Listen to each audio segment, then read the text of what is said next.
Lahat naman tayo ay may kanya-kanyang gustong tao. Pero ang bastusin mo ang isang tao na maraming nagmamahal ay below the belt talaga yan sa maraming tao. Katulad nito, si former President Digong. Maraming nagmamahal at true may respeto sa kanya.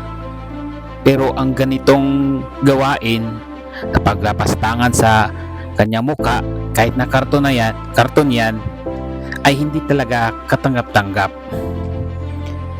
Sa ngayon, tinatawanan nyo, pero pagdating ng panahon, may karma yan, may respect. So, ngayon, natawa-tawa pa kayo, binubuli-buli nyo lang. Malay natin, bukas, kayo naman ang bubulihin. Pero, nasa inyo yan. Gusto nyo yan, ginusto nyo yan, at gusto nyo yung panindigan ata yan, yung ginagawa nyo. So, hintayin natin yung consequence. Itong mga to, walang mga respeto. Hindi nila iniisip na may mga ama din sila.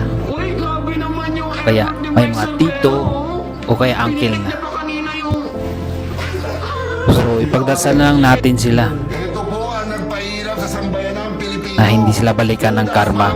Kasi pag bumalik ang karma, kawawa kayo. Malapit na ang 2028.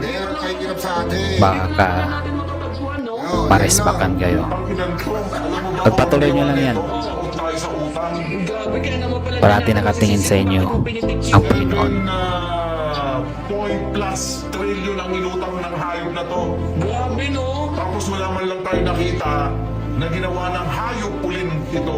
Uy, kayo maawa naman kayo dyan kasi pinapakain niya ng mga DDS. Ina mo, Sinasambayan ng mga DDS. Nilalagyan nila ng jacket yan. Ba't mo naman pinipitik yung itlog? di ba naman mga volume yan eh? Ano yung ganitong karton? Gusto pang gahasain? Alam, Bobby, itong mga DDS. Totoo ba?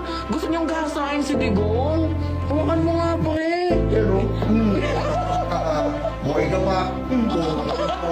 Yung itlog mo, ina mo man. Uy, maraming babae yan ha. Di umano. Kaya pala yung itlog mo, nakalaylay na. Isa sa babae niya daw, di umano si Garma. Oh, Garmo, sabi ni Garmo, di na yung Garma, hindi daw sila magkarelasyon. Wala na. Baby yan, Oo. hindi na yan. Matanda ka na daw kasi Digong eh. Pero madami daw nag-aagawan kay Digong. Oh, dami. Oo, sa kulungan nga lang.